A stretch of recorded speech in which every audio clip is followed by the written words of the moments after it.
akhir-akhir ini mungkin kita sering melihat ataupun mendengar di media sosial tentang tingginya kasus endemi demam berdarah yang banyak terjadi kepada mereka, bahkan mungkin terjadi pada orang-orang yang kita sayang atau terdekat kita. Nah, dari hal tersebut di Kepri sebanyak 322 kasus demam berdarah denggi atau DBD terjadi di Kepri hingga Mei 2024. Dari ratusan kasus tersebut, 6 penderita meninggal dunia. Lalu bagaimana cara mencegah serta mengobati penyakit DBD agar penyakit ini tidak diderita oleh kita ataupun orang-orang yang tersayang? Dengan mengangkat tema DBD mulai mengintai kita, inilah catatan redaksi.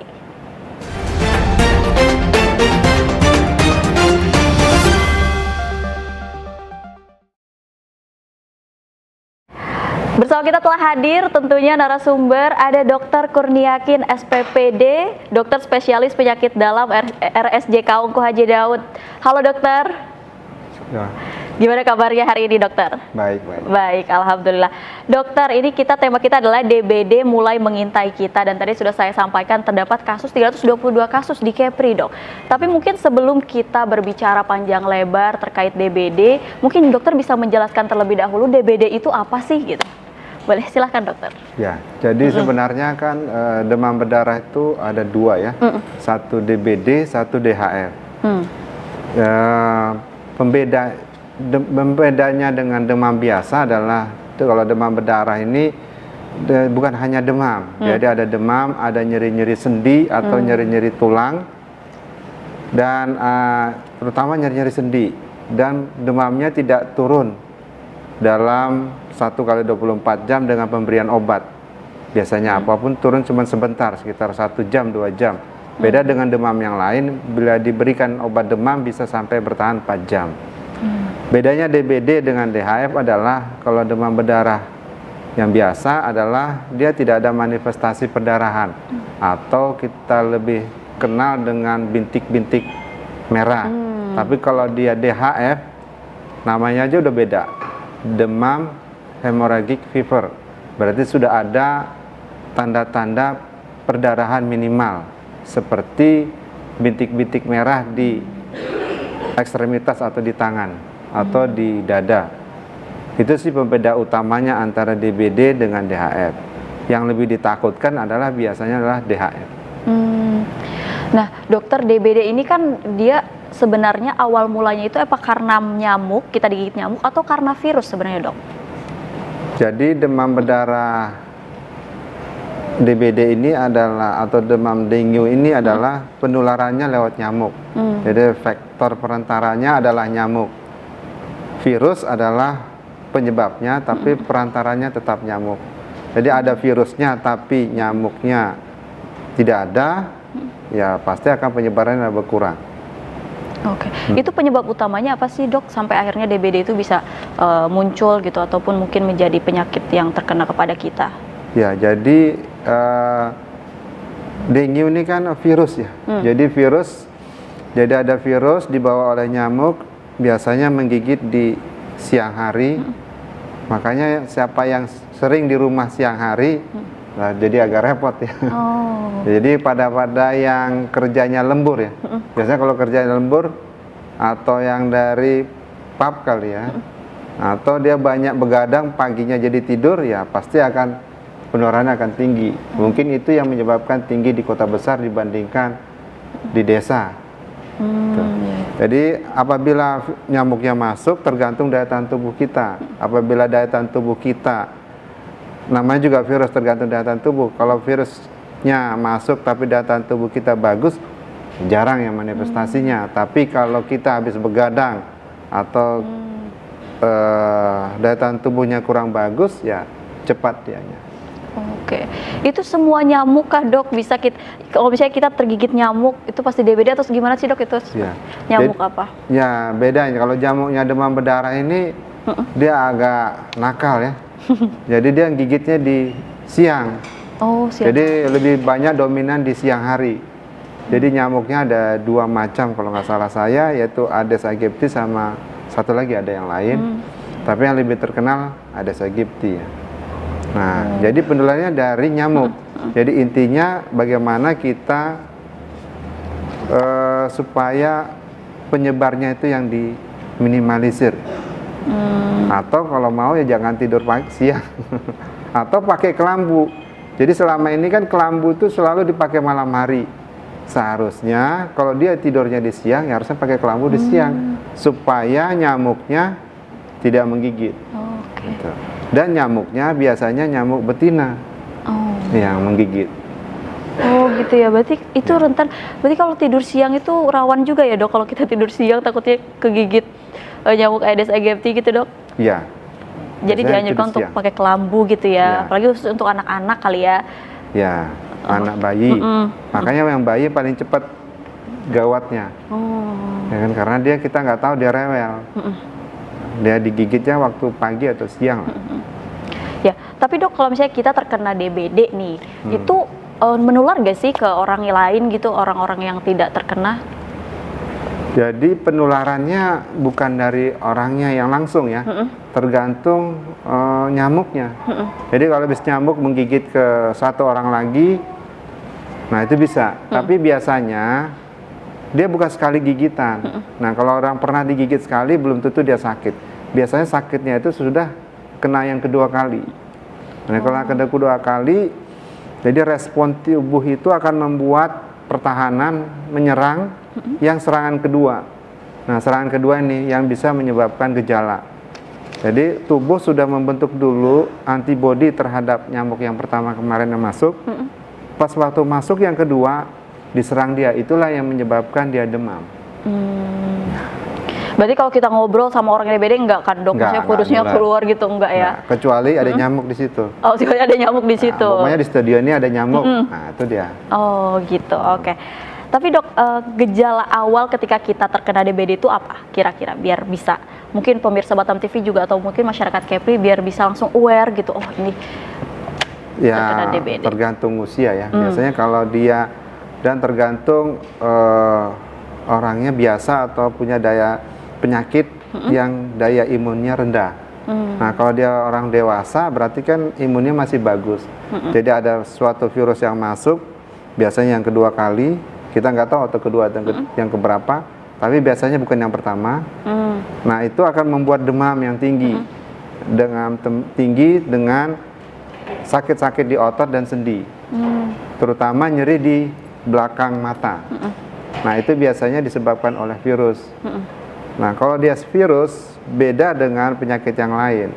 Jadi kalau dia virus demam berdarah, biasanya pemberian obat demam atau parastamol atau anti demam atau antipiretik, dia akan menurunkan, mungkin tidak bisa diturunkan. Beda dengan demam biasa.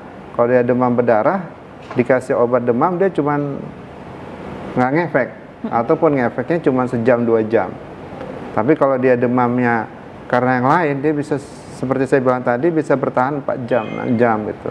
Seperti sakit yang tipes atau apa. Nah, pola demamnya juga berbeda. Pola demamnya, demam berdarah ini terus menerus. Nah, ada penyakit-penyakit tertentu seperti yang lain tipes, dia lebih dominan di siang, di pagi. Nah, kalau demam berdarah karena dia virus, dia continue demamnya. Jadi kalau dia ada demam, kita kasih obat demam, dia nggak turun-turun. Nah, itu harus dicurigai virus. Lebih dominan virus, walaupun virusnya nanti kita lihat lagi apa itu penyebab virusnya. Apakah itu nanti menyebabkan demam berdarah yang hemoragik atau yang tidak saja. Tapi intinya adalah pemberian obat demam dan rehidrasi atau pemberian cairan. Itu sih. Oke. Ini mungkin kita selingan aja nih dok. Boleh. Ya saya mau nanya, karena saya penasaran sebenarnya. Dok, demam berdarah itu kan DBD, demam berdarah, itu dibacanya dengue atau gimana sih dok? Bebas aja. Bebas aja. Karena kan dulu tuh, ini bacanya apa ya gitu ya, oh berarti bebas aja ya? Tergantung yang masyarakat yang membacanya, ada yang lebih familiar dengan ini, ataukah dia membacanya dalam rangka pendidikan. Nah, pendidikan mungkin agak beda lagi ya. Iya. Kalau dalam rangka pendidikan tuh berarti nyebutnya apa tuh dok? Ya sesuai dengan kakak bilang tadi, ada dengue-nya kali ya. Oh dengue. Kan kalau gitu di masyarakat umum kan nggak familiar dengan kayak gitu. Demam berdarah yang lebih familiar. Oke, berarti itu terserah aja gitu ya dok ya, nggak perlu takut-takut nyebut demam berdarah dengue apa dengue gitu ya. Oke, kembali lagi nih dok. Tapi mungkin ketika kita tadi kan dokter sampaikan ketika kita terkena DBD gejala awal itu adalah demam ya dok ya.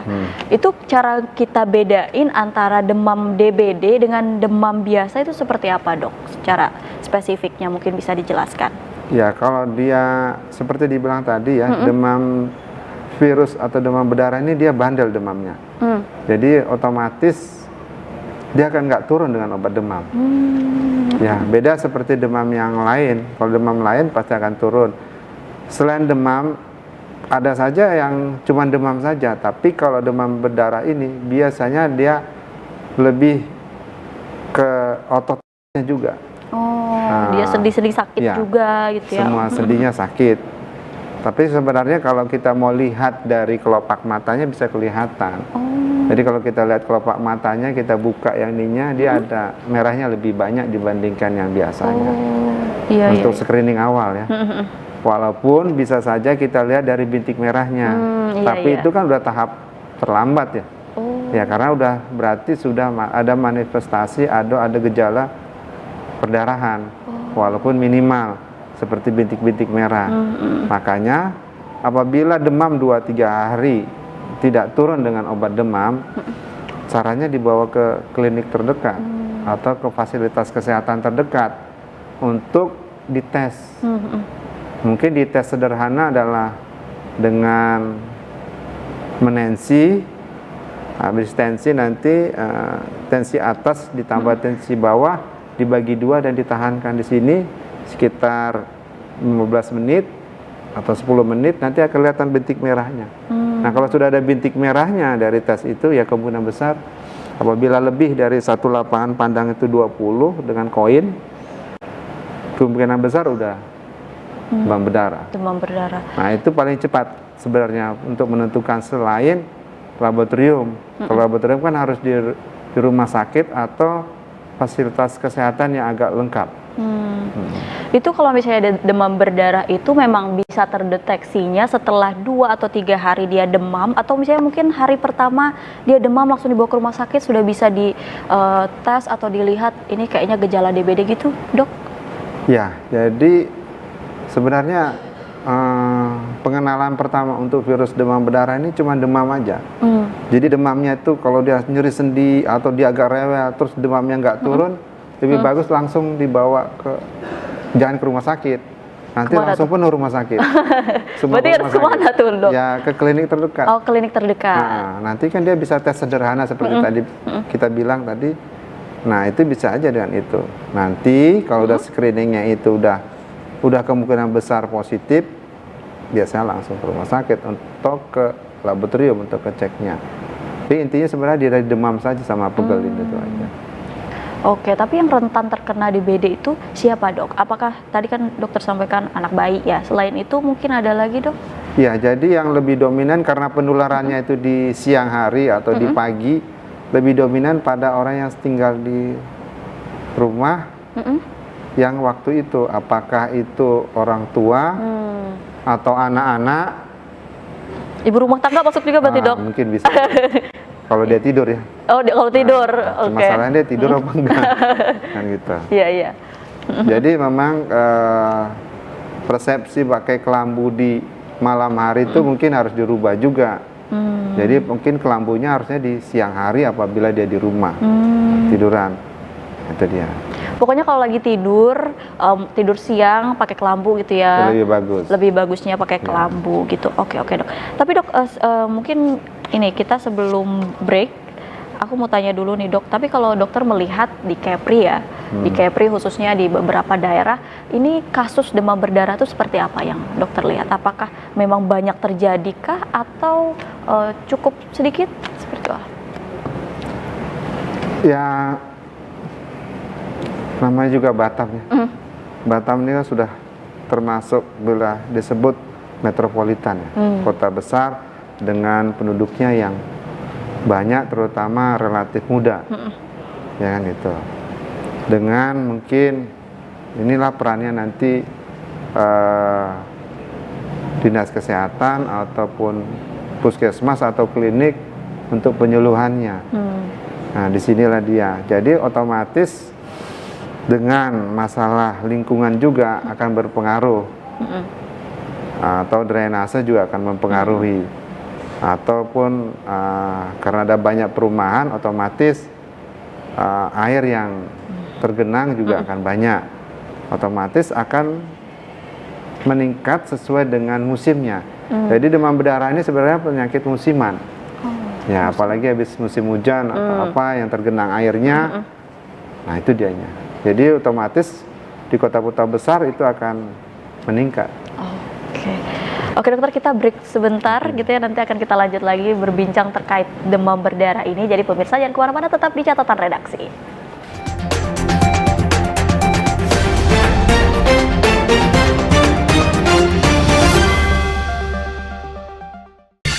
Temukan pesona alam yang memukau, petualangan seru, dan kuliner lezat yang hanya ada di Batam. Dari aktivitas air yang mendebarkan, hingga destinasi wisata yang memanjakan mata, Batam punya semuanya. Jelajahi ikon-ikon kota yang mempesona dan rasakan kehangatan budaya lokal. Dan jangan lewatkan sajian kuliner Batam yang menggugah selera, dari seafood segar hingga hidangan tradisional yang autentik. Belanja puas di pusat perbelanjaan modern yang lengkap dan nyaman. Batam, destinasi sempurna untuk liburan yang tak terlupakan. Saksikan program Amazing Batam, program yang memberikan edukasi kebudayaan, wisata religi, dan destinasi wisata yang ada di kota Batam hanya di Batam TV. Amazing Batam, enjoy the new city. Tayang setiap hari hanya di Batam Televisi. Amazing Batam, enjoy the new city. Kita satu komando, kita dengar arahan lagi. Selamat malam, senang sekali Detak Kepri Malam kembali hadir. Detak Kepri hadir setiap hari Senin hingga Sabtu pukul 13 hingga 14 waktu Indonesia Barat dan pukul 19 sampai dengan 20 waktu Indonesia Barat. Detak Kepri menyajikan fakta, cerdas, dan bisa dipercaya. Hanya di Batam TV, Inspirasi Kepri. Dialog khusus menghadirkan narasumber yang ahli di bidangnya. Wisatawan Malaysia yang non orang Johor juga salah satu tujuannya Johor ini. Dinas Pariwisata Kabupaten Karimun itu mempunyai target. Adanya kolaborasi, artinya tanpa ada kolaborasi harus berjalan sendiri, apalagi di unsur pemerintah. Jadi usia batu yang ada di Natuna itu sampai 188 juta tahun yang lalu. DPRD Kota Batam bersama pemerintah Kota Batam menjadi tanggung jawab kita bersama. Jadi KPP ini lahir, makanya namanya juga Kaukus. Ya, Kaukus itu sebenarnya organisasi yang sifatnya temporer. Menyoroti tema menarik dan isu terkini yang terjadi di Kepulauan Riau. Senin sampai dengan Sabtu pukul 3 sore hingga 4 sore waktu Indonesia Barat. Hanya di Batam TV, Inspirasi Kepri.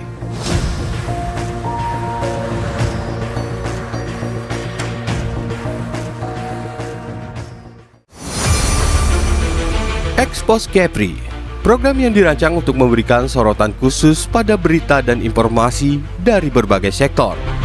Kedatangan Duta Besar India ini disambut oleh Kepala Dinas Pariwisata Kepulauan Riau. Usai ditambahkan sebagai Datuk Seri Satria Wijaya Negara, Panglima TNI Jenderal Agus Subianto menyempatkan diri mengunjungi Pulau Penyengat.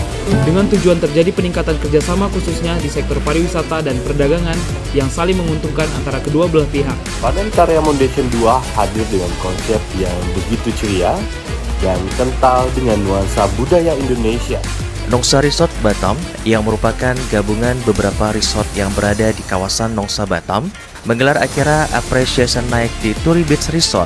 Salah satu rumah sakit terkemuka di Cina yang dikenal dengan teknologi canggih dan metode pengobatan inovatifnya, secara resmi membuka kantor perwakilan di Batam. Program yang memiliki relevansi tinggi dengan masyarakat Kepri. Expose Kepri hadir setiap minggu keempat, pukul 14.00 waktu Indonesia Barat.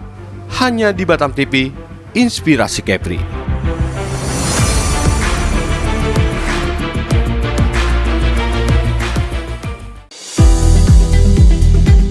Kepri cerdas, Program yang memberikan sorotan khusus pada berita dan informasi dari berbagai sektor. Di lingkup Kepri dan dipandu oleh akademisi terkemuka. UKM, unit kegiatan mahasiswa. Baik, UKM atau unit kegiatan mahasiswa. Kapanpun dan dimanapun mahasiswa bisa Semakin cerdas bersama Kepri Cerdas. Setiap Sabtu pukul 12 waktu Indonesia Barat. Hanya di Batam TV, Inspirasi Kepri.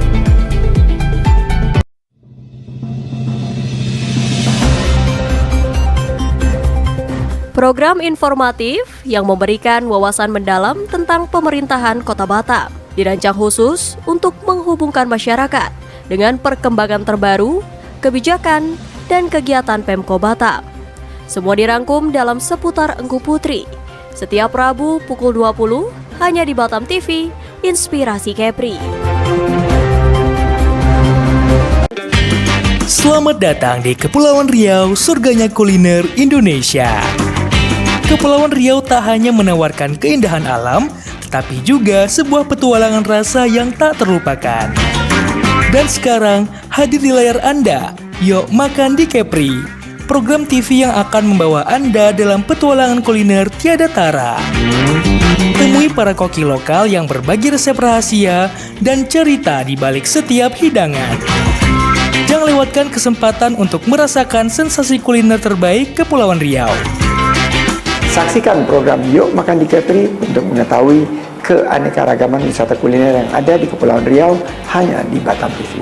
Yuk Makan di Kepri, sedap betul. Dapatkan petualangan kuliner Anda di Yuk Makan di Kepri setiap hari di Batam Televisi. Yuk Makan di Kepri, sedap betul.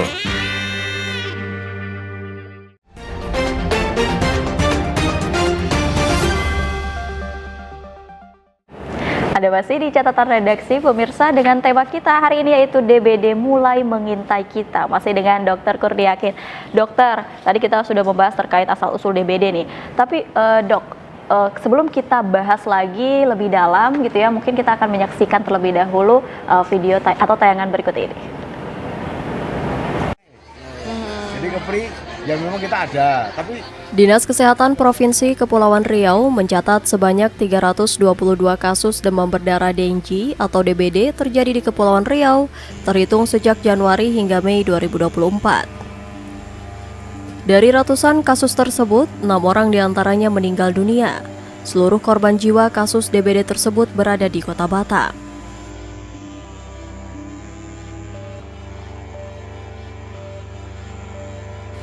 Kendati demikian, kasus DBD di Kepri menunjukkan tren penurunan jika dibandingkan dengan periode yang sama pada tahun 2023 lalu. kadang-kadang kematian karena demam berdarah ini para orang tua ini menganggapnya demam biasa. Kasih obat sendiri udah 3 hari, mestinya kalau 2 hari nggak turun. Kan umumnya demam itu kalau diminum obat paracetamol langsung turun. Memang dia langsung turun, tapi kok naik lagi? Nah, itu orang tua harus curiga. Kalau untuk 7 kabupaten kota ini semua kasusnya ada. Cuma yang meninggal hanya terjadi di Batam. Di Batam, oke. Mei 1, April kosong, Maret 1. Bukan 5 dan 6 berarti ya, Januari. Oh, 6. Untuk mencegah kembali adanya korban, Dinkes Kepri menghimbau masyarakat untuk segera berobat bila mengalami gejala demam lebih dari 3 hari. Dari Nugraha melaporkan dari Tanjung Pinang. Nah, Dok, ini dari tayangan kita hari ini itu kan disampaikan, tadi sudah saya spill sebenarnya di awal ya, itu sebanyak 322 kasus terjadi di Kepri sampai Mei 2024. Bahkan dari kasus tersebut ada yang meninggal juga gitu. Nah, Dok, ini kenapa hal ini bisa terjadi? Kenapa DBD itu bisa mengakibatkan orang yang terkenanya itu meninggal? Itu mungkin bisa dijelaskan, Dok, kenapa seperti itu? Ya, terima kasih. Jadi sebenarnya dari tayangan tadi sudah bisa kita lihat bahwa ini keterlambatan penanganan. Jadi sebenarnya kalau dia demamnya sudah diberikan obat anti demam sampai 3 hari ya, kalau kita lihat dari tayangan tadi, harusnya mungkin kurang dari 3 hari, kalau tidak turun yang langsung dibawa ke klinik ya. Karena kan sekarang udah udah ada BPJS ya, jadi hampir universal. Perlindungan universal kan, berarti sebenarnya tidak usah takut. Jadi apabila tidak tertanggulangi dalam 1-2 hari langsung aja dibawa ke klinik.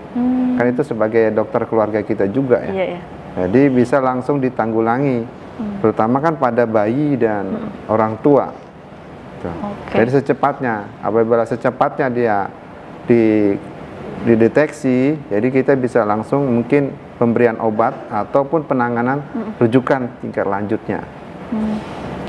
Nah, Artinya kalau sampai meninggal itu artinya ada keterlambatan penanganan ya dokter ya. Itu biasanya apakah memang masyarakat atau orang sekitarnya yang tidak ngeh bahwa ini memang DBD ini penyakit berbahaya dan harus segera diatasi atau seperti apa sih dok?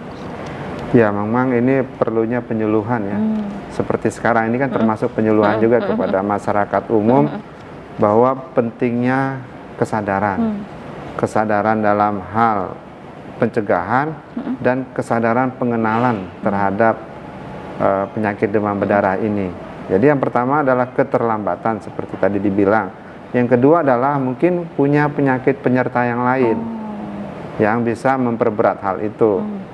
Atau yang ketiga memang karena demam berdarah ini kan ada seperti virus lah kan, demam berdarah, pegel-pegel berarti kan nafsu makan, nafsu minum kurang.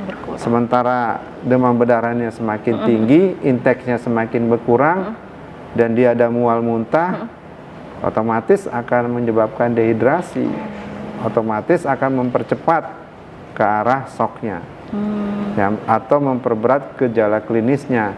Jadi itulah pentingnya secepatnya dibawa ke klinik terdekat untuk cepat diberikan pengobatan atau cepat ditanggulangi dengan dirawat ke rumah sakit. Apakah harus pemberian infus apabila dia makan minumnya udah nggak mau, mungkin dia muntah-muntah atau gimana. Serem berarti ya dok ya, maksudnya ini dari nyamuk, digigit nyamuk sampai bisa merenggut nyawa kalau memang terlambat penanganannya ya dok. Serem banget. Nah dok, tadi di tayangan kita sebelumnya itu disampaikan bahwa ternyata dari 322 kasus itu Kota Batam menjadi daerah yang sangat banyak gitu ya terjadi DBD. Itu kenapa sih dok bisa seperti itu? Ya mungkin ini bedanya perkotaan sama di luar perkotaan ya. Saya tidak berani membilang desa. Jadi kalau dia perkotaan otomatis kan lebih padat. Jadi kepadatan dalam satu RT RW beda dengan kepadatan dengan di desa. Otomatis nyamuknya terbang dekat aja udah berapa orang yang kena. Apalagi kan perkotaan lebih banyak, mungkin tinggal di dalam rumahnya lebih sering kan dibandingkan yang di desa, otomatis dia pasti akan keluar kalau di pagi hari. Yang ketiga adalah di kota mungkin saja adalah penyebarannya. Nah, seperti di Kota Batam ini kan perumahan-perumahan banyak. Nah, tergantung aparat di RT RW menyikapi dengan adanya musim hujan ini. Ya kan itu, ataukah penyuluhan dalam rangka air tergenang di dalam rumah atau di luar rumah. Apakah nanti saya rasa peran serta dari puskesmas akan sangat tinggi di sini. Lagi pula kan kita harus di kota ini otomatis makanan-makanan yang manis akan lebih banyak dibandingkan yang di desa. Itu berpengaruh juga ya dok ya? Ya, kalau demamnya tinggi, kita yang manis-manis kan otomatis dehidrasinya akan semakin tinggi.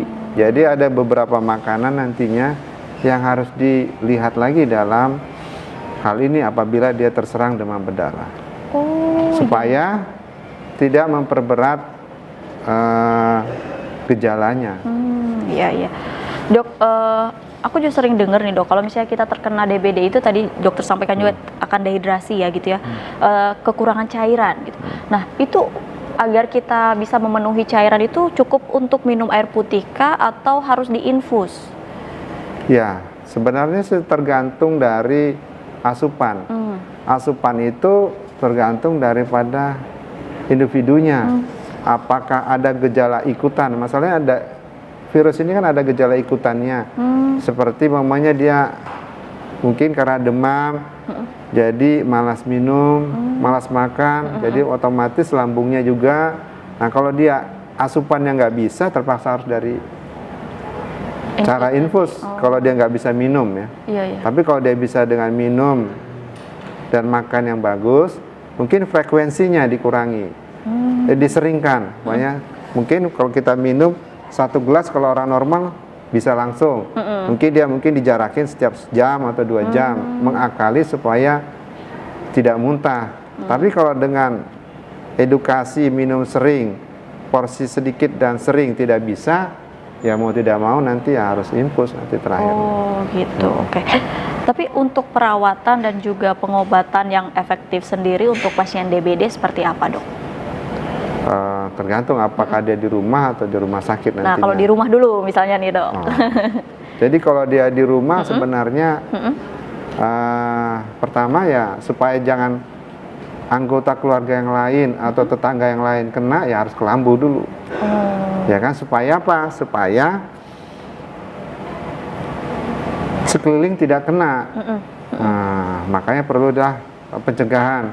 Berarti harus dilihat, berarti kalau ada demam berdarah yang ada di situ, berarti harus ada pencegahan karena pasti di situ ada yang menularkannya.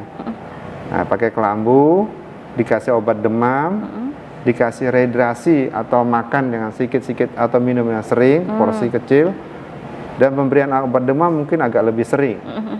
Tapi kalau tidak ada perubahan dengan obat demam dan kompres mungkin pada anak-anak atau pada orang tua, dan minumnya pun tidak bisa mencukupi kebutuhan, ya, secepatnya aja dibawa ke klinik. Cuman harus diperhatikan apabila dia demam, mungkin yang simple saja di rumah, makanannya harus dilihat. Jadi mungkin yang makanan yang manis-manis, supaya tidak menyebabkan yang dehidrasi nantinya, atau yang asin-asin. Nah, asin-asin kan banyak di kota kan. Nah, itu akan menyebab selain manis, asin, mungkin yang pedas. Kalau Jadi pedas dia akan merangsang perut kan. Jadi harus yang gimana nih, Dok? Makanannya manis, asin, pedas. Ya berarti yang biasa-biasa. Oh ya biasa aja, hambar gitu apa gimana? Enggak juga. Nggak terlalu manis. Sesuai lah ya takarannya gitu. Oke. Ya. Tapi kalau misalnya di rumah sakit nih, Dok, itu biasanya penanganannya seperti apa? Jadi kalau dia tergantung ya, dia demam berdarah ini ada beberapa grade-nya. Yang paling berat itu ialah harus masuk ICU nantinya mungkin. Kalau dia sempat manifestasi perdarahannya agak luas dan tensinya tidak bisa tertanggulangi. Jadi kalau biasanya sih rehidrasi aja sama obat demam. Kalaupun ada gejala ikutannya seperti lambungnya atau mahnya, kalau kita orang awam bilang, ya kita berikan sesuai dengan gejalanya aja. Dan kita sering dengar juga nih, Dok, kayak kalau misalnya kita demam terus abis itu reda, justru kalau kita terkena DBD yang pas demamnya itu udah mulai reda, itu justru adalah fase kritis. Itu seperti apa tuh, Dok? Ya, sebenarnya ya karena tidak dipantau. Jadi kan kalau kita orang udah nggak demam lagi, udahlah biarin aja gitu kan. Dikira sembuh udah mungkin kira gitu udah sembuh. Rupanya klinis dia kan masih ada. Pokoknya dia demamnya sudah nggak ini. Cuman dia kan masih kurang cairan. Nah, mungkin kurang cairannya itu yang bisa menyebabkan bertambah drop lagi.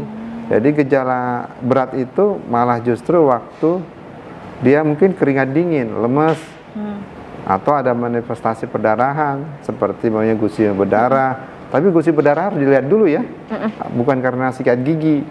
Ya mungkin tiba-tiba gusi berdarah atau ada bintik merahnya tiba-tiba, nah itu harus lebih diperhatikan. Tapi kalau dia sempat keringat dingin atau apa dan asupannya kurang, ya itu juga harus diperhatikan. Mungkin seperti Ibu tadi bilang, mungkin itu ada berat. Gitu, oke. Nah, tapi Dok, ini apakah yang terkena demam berdarah itu dia tidak akan terkena lagi di kemudian hari? Jadi kalau udah kena DBD sekali seumur hidup gitu. Itu benar gak sih, Dok?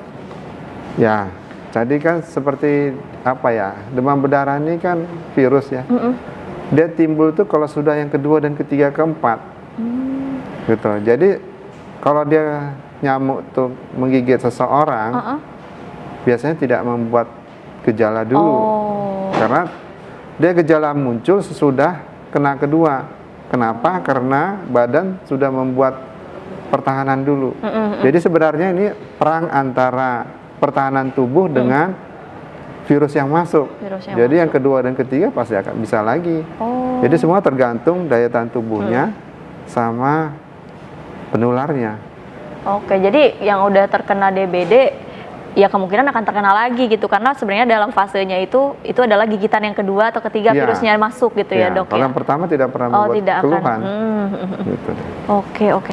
Nah tadi dokter sampaikan di yang kedua mungkin dia akan merasa ada keluhan dan lain sebagainya sehingga perlu menjaga daya tahan tubuh. Nah itu apa yang perlu kita lakukan dok? Mungkin asupan-asupan yang bisa kita lakukan agar tidak terkena DBD. Yang pertama ya tetap pencegahan yang pertama. Jadi kalau kita sudah tahu ini musim hujan atau sebelumnya ya perlunya kesehatan lingkungan. Lingkungannya itu memang harus bersih dulu. Supaya tidak ada penularan karena kita tidak tahu kapan kita akan tergigitnya. Selama ada nyamuk di situ otomatis. Selain daripada lingkungan yang harus kita perhatikan yaitu asupan, mungkin asupan yang bergizi untuk daya tahan tubuh atau minuman. Ya minuman, sebab demam berdarah ini kan pasti akan menyebabkan pengeluaran cairan lebih banyak dibandingkan biasanya. Oke, berarti lebih ke dimulai dari lingkungannya dulu lah ya dokter ya, baru asupan yang kita perhatikan juga. Oke, dok, tapi ketika kita terkena DBD itu biasanya rentan waktunya berapa lama sampai akhirnya kita bisa dikatakan sembuh total? Gitu? Ya, kalau kita lihat demam ini kan seperti tadi dibilang bisa 3 hari baru dibawa klinik. 5 hari lewat sudah nggak demam, tapi itu masa kritis. Kalau kita tunggu trombosit baru 8 hari, baru bisa naik lagi. Mungkin balik sempurna. Cuman kalau kita tunggu semua itu kan terlalu lama ya. Ya terlalu lama. Sebenarnya kalau gejala klinisnya, kalau di rumah sakit ya, kalau gejala klinisnya sudah membaik dan asupannya sudah bisa, tidak harus dengan infus saja, sudah bisa makan minum yang bagus. Dengan kita lihat tren laboratoriumnya, yang leukositnya yang turun itu sudah mulai naik, trombosit itu akan lama naiknya sempurnanya. Jadi kalau kita lihat trennya darah putihnya sudah meningkat, berarti daya tahan tubuh kita sudah mulai balik lagi dan asupan sudah bagus ya boleh pulang sebenarnya. Atau mungkin seperti yang dibilang tadi 5 hari, nah sudah 5 hari itu udah aman ya aman biasanya. Oke. Dokter, kita akan berbincang lagi, tapi kita akan break sebentar. Jadi pemirsa jangan kemana-mana, tetap di catatan redaksi.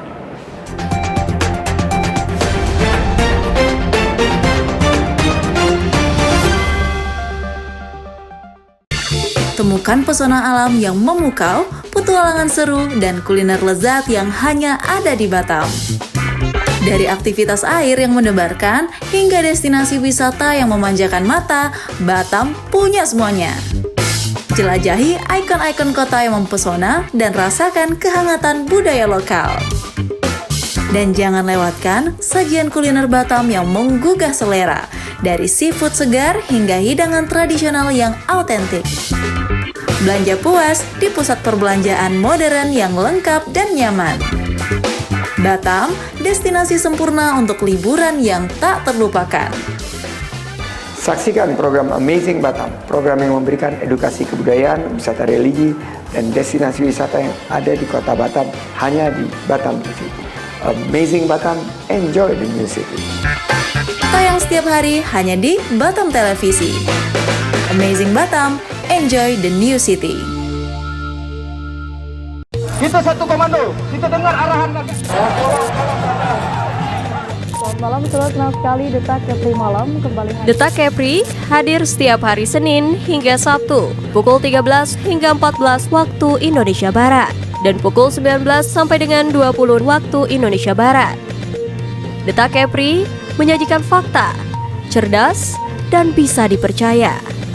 Hanya di Batam TV, Inspirasi Kepri.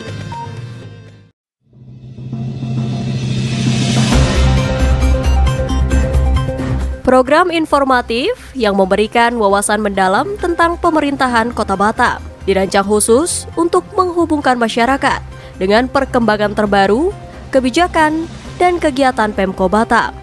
Semua dirangkum dalam Seputar Engku Putri. Setiap Rabu pukul 20 hanya di Batam TV, Inspirasi Kepri.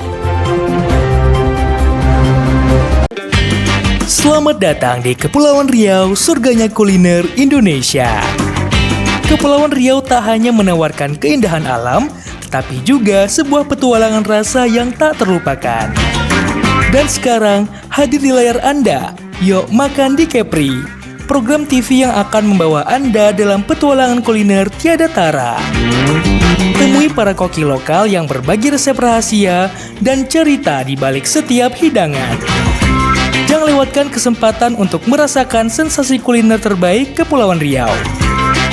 Saksikan program Yuk Makan di Kepri untuk mengetahui keanekaragaman wisata kuliner yang ada di Kepulauan Riau hanya di Batam TV. Yuk Makan di Kepri, sedap betul. Dapatkan petualangan kuliner Anda di Yuk Makan di Kepri setiap hari di Batam Televisi. Yuk Makan di Kepri, sedap betul. Expose Kepri, program yang dirancang untuk memberikan sorotan khusus pada berita dan informasi dari berbagai sektor. Kedatangan Duta Besar India ini disambut oleh Kepala Dinas Pariwisata Kepulauan Riau. Usai ditambahkan sebagai Datuk Seri Satria Wijaya Negara, Panglima TNI Jenderal Agus Subianto menyempatkan diri mengunjungi Pulau Penyengat. Dengan tujuan terjadi peningkatan kerjasama khususnya di sektor pariwisata dan perdagangan yang saling menguntungkan antara kedua belah pihak. Padan Karya Foundation 2 hadir dengan konsep yang begitu ceria dan kental dengan nuansa budaya Indonesia. Nongsa Resort Batam, yang merupakan gabungan beberapa resort yang berada di kawasan Nongsa Batam, menggelar acara Appreciation Night di Turi Beach Resort. Salah satu rumah sakit terkemuka di Cina yang dikenal dengan teknologi canggih dan metode pengobatan inovatifnya, secara resmi membuka kantor perwakilan di Batam. Program yang memiliki relevansi tinggi dengan masyarakat Kepri. Expose Kepri hadir setiap minggu keempat, pukul 14.00 waktu Indonesia Barat, hanya di Batam TV, Inspirasi Kepri.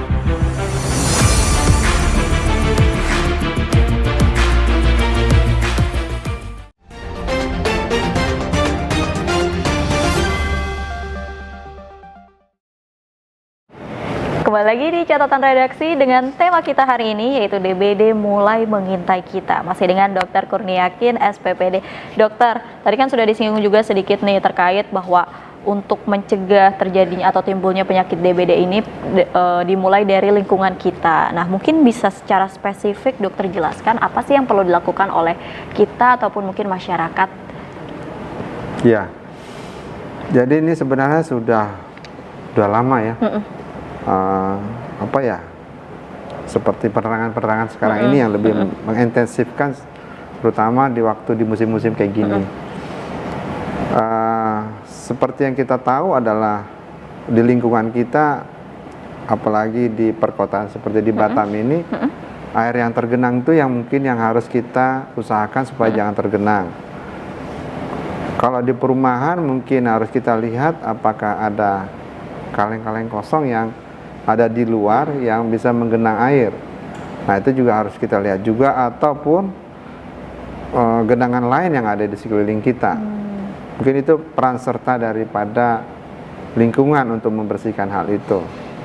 Yang kedua adalah di rumah juga, di dalam rumah sendiri lebih memperhatikan kesehatan dalam rumah, kebersihan dalam rumah, terutama di kamar mandi ataupun di pot-pot, di pot-pot rumah yang airnya mungkin agak tergenang lama. Nah, itu harus selalu dibuang. Kalaupun dia di bak mungkin harus dibersihkan berkala supaya jentiknya tidak menjadi nyamuk kemungkinan besar ke depannya. Itu yang lebih dominan ya untuk lingkungan. Selain itu juga mungkin kita harus memperhatikan penyuluhan lingkungan yang ada dilakukan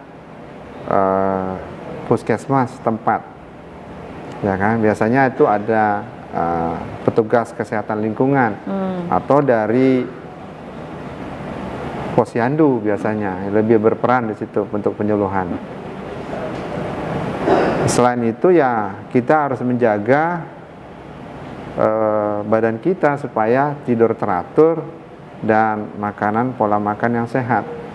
Sebenarnya dari situ saja. Oke.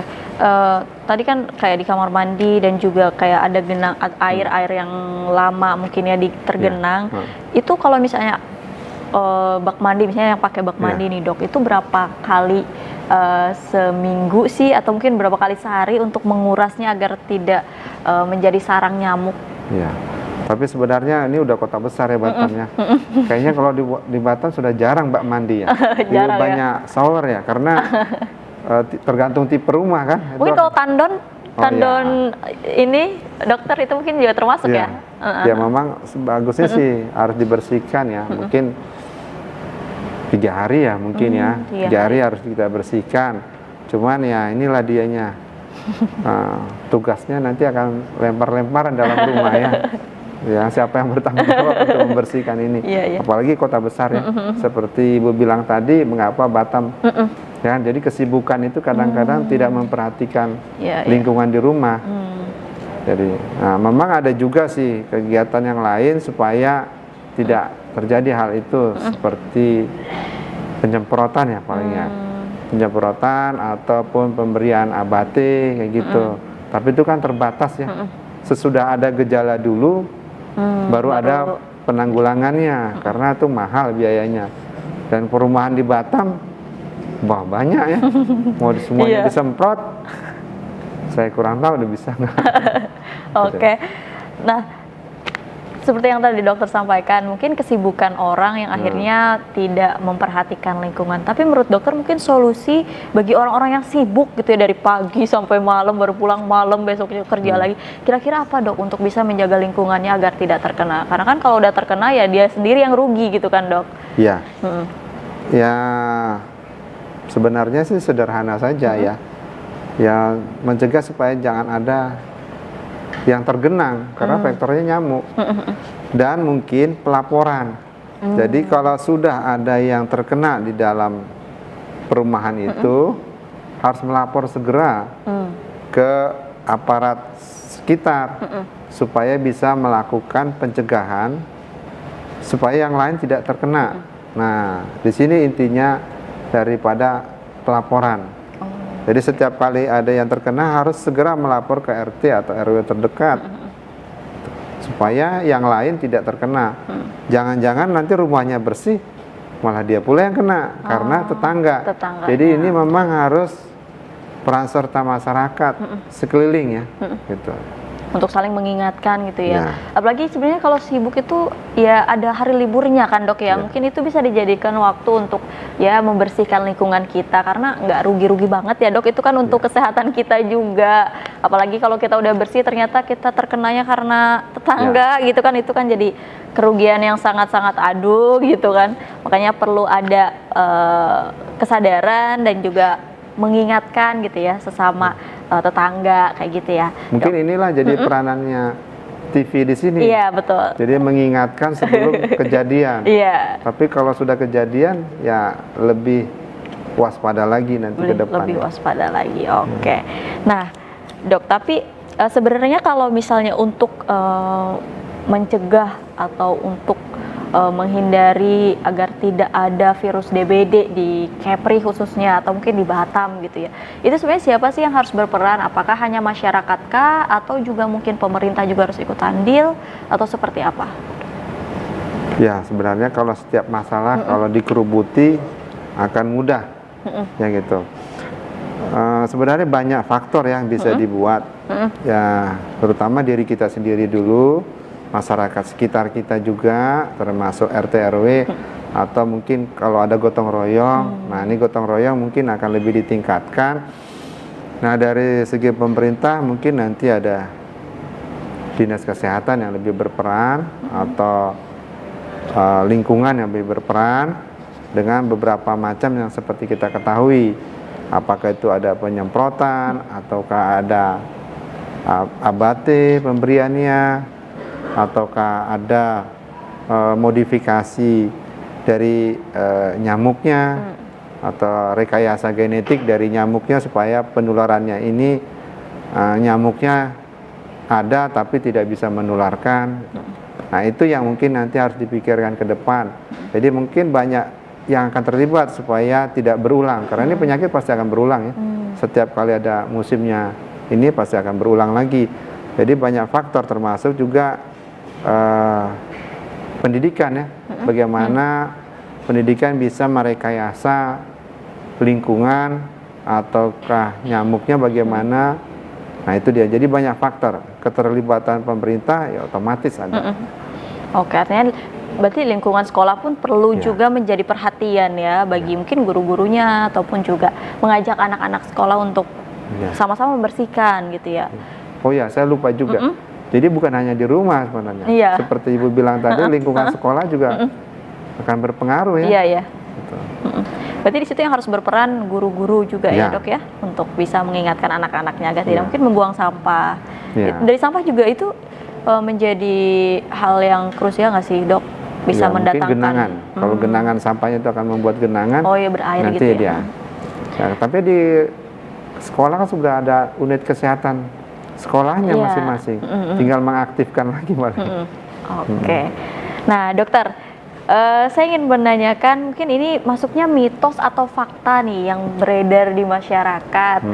Nah, nanti mungkin dokter bisa memberikan penjelasannya, ini masuknya mitos atau fakta. Nah, yang pertama nih, Dok, apakah jus jambu merah ini bisa menyembuhkan orang yang DBD atau meningkatkan trombosit? Ini benar, ini mitos atau fakta sih, Dok, sebenarnya? Ya, sebenarnya kan pemerintah lagi mengembangkan obat-obat yang alamiah ya, yang alamiah lah mungkin bisa dibilang ya, yang bisa dihasilkan dengan dari lingkungan setempat. Nah, kan sekarang lagi pengaktifan apotek hidup. Nah, jadi intinya adalah bagaimana pemberian asupan ini asupan cairan sebenarnya intinya. Jadi asupan cairan yang masuk mungkin dengan adanya jambu merah ini, mungkin ada penelitian ya dari pemerintah juga ada sebagian, tapi tidak bisa dipukul rata semua. Pokoknya gini, kalau dia udah masuk rumah sakit, sudah ada gejala lambungnya. Nah, kalau kita beri jus jambu ini kan agak asam ya. Malah nanti dia jadi muntah-muntah, ya kan? Nah, kalau dia udah sempat ada lambungnya, dikasih ini malah bukan, ini malah dia jadi tambah dehidrasi dan tambah lagi gejala mahnya akan lebih berat. Jadi kita nggak bisa disamaratakan ya. Jadi harus dipilah. Mungkin pada penyakit yang demam berdarahnya tidak mengenai atau tidak ada gejala lambungnya atau muntah-muntahnya, mungkin masih bisa diberikan hal itu. Tapi kalau sudah ada itu ya malah mungkin memperberat. Gitu ya. Saya rasa cukup dengan rehidrasi yang apa yang dia bisa masuk aja dulu. Tidak harus jambu ya. Tapi kalau mungkin memungkinkan ya, lebih bagus lagi sesuai dengan ada di penelitian. Oke. Nah, selanjutnya nih Dokter, mitos atau fakta orang dewasa lebih aman dari infeksi demam berdarah? Ya, sebenarnya tidak juga ya. Kalau orang dewasa, karena anak-anak kan lebih banyak dominan di rumah, apalagi yang balita, otomatis pasti akan lebih sering. Kalau orang dewasa mungkin kenanya di kantor kan? Atau di sekolah kalau gurunya, kalau lingkungannya tidak bagus. Jadi beda ya. Tapi kalau dulu di desa mungkin karena lebih banyak keluar, orang dewasanya mungkin bisa pakai itu, mitos itu. Tapi kalau untuk di perkotaan agak sulit, apalagi kalau dia kerja lembur malam, pasti pulang sore, pagi kan, pasti akan tidur siang. Nah, kalau di lingkungan nggak bagus pasti kena juga. Oke, jadi mitos ya dok itu ya. Iya, mungkin karena kita perkotaan jadi mulai kebalik. Iya kan? Malah sekarang anak-anak malah nggak di rumah, mungkin playgroup. Atau les mungkin ya. Ya, jadi ya otomatis bukan perumahan lagi nanti ke depan, tapi tempat-tempat penampungan pendidikan ya, gitu. Atau kantor mungkin yang lebih dengan adanya TV ini ya. Oke. Nah, mungkin satu lagi nih dokter. Mitos atau fakta sih demam berdarah itu hanya terjadi di dataran rendah? Ya, bisa mungkin karena kedinginan kali nyamuk. Jadi nyamuknya beku ya, beku jadi nggak bisa terbang tinggi ya. Jadi karena penularannya kan dari nyamuk. Jadi tergantung jelajahnya nyamuk. Nah, kalau dia datarannya perkotaan atau darahnya yang terhalang dengan tembok-tembok apa, otomatis angin kan nggak terlalu kencang. Jadi penyebaran dia pasti akan mudah. Makanya mungkin dipukul rata di dataran rendah, ya kan? Apalagi di perkotaan sebenarnya. Tapi kalau dia jarak rumahnya terlalu jauh, walaupun dia dataran rendah, ya sulit juga penyebarannya. Makanya inti dari ini adalah pelaporan dini tadi. Gitu. Ya. Nih terakhir ini dokter, sebelum nanti dokter closing statement, apakah penggunaan lotion khusus untuk nyamuk itu juga bisa menangkal gigitan nyamuk DBD? Seperti apa dok? Oh ya. Itu tetap fakta itu. Tapi kan berapa lama lotionnya bertahan, ya kan? Jangan-jangan pas di kantor dia pakai lotion, nah, pas sampai di rumah dia istirahat kan pasti mandi dulu. Iya. Ya kan lotionnya lama bertahan. Boleh saja. Apa semua badannya pakai lotion? Enggak ya juga kan? Enggak sih. Mungkin juga. Nah, yang terbuka kan terutama. Mungkin yang terutama yang dipakai yang terbuka. Tapi lebih bagus lagi sih kelambu. Oke. Oke, itu tadi mitos dan fakta sudah dijelaskan detail oleh dokter. Jadi tidak perlu ada lagi apakah gini apa kayak gitu. Ya, tadi sudah dijelaskan oleh dokter Kurniakin. Cek aja nanti dalam obrolan kita pada hari ini ya dok ya. Oke dokter, karena kita sudah berada di penghujung acara nih dok, mungkin saya ingin memberikan kesempatan untuk closing statement kepada pemirsa Batam TV dan juga mungkin masyarakat Kepri terkait tema kita hari ini. Ya, terima kasih. Jadi memang sangat bagus ya untuk kita lebih perhatikan lingkungan. Jadi demam berdarah ini sebenarnya kita udah tahu ya, pola-pola demamnya adalah setiap habis musim hujan atau di penghujan di akhir hujan. Nah, itu harus kita perhatikan lingkungannya. Jadi apabila demam sudah ada, apalagi dua hari atau 3 hari demam tidak turun dengan pemberian obat, atau kalau memang demamnya masih 2 hari tidak turun-turun dengan demam, kita lebih bagus bawa ke fasilitas kesehatan terdekat. Apalagi sekarang sudah ada pemerintah membuat pelayanan kesehatan yang hampir menyeluruh ya. Nah, sesudah itu adalah kita harus memperhatikan daya tahan tubuh kita yang bisa kita jaga. Sesudah ada ditegakkan atau dia sudah terbukti nyata dengan demam berdarah, harus segera melaporkan diri ke lingkungan supaya lingkungan bisa mengantisipasi penyebaran di sekitarnya biar tidak menyebabkan penambahan kasus baru. Serasa itu. Oke, terima kasih dokter atas waktunya, informasinya sangat bermanfaat sekali tentunya buat kita dan juga mungkin pemirsa Batam TV yang nonton di sini. Sekali lagi terima kasih dokter. Saya Putri Abidi, sampai jumpa di catatan redaksi selanjutnya.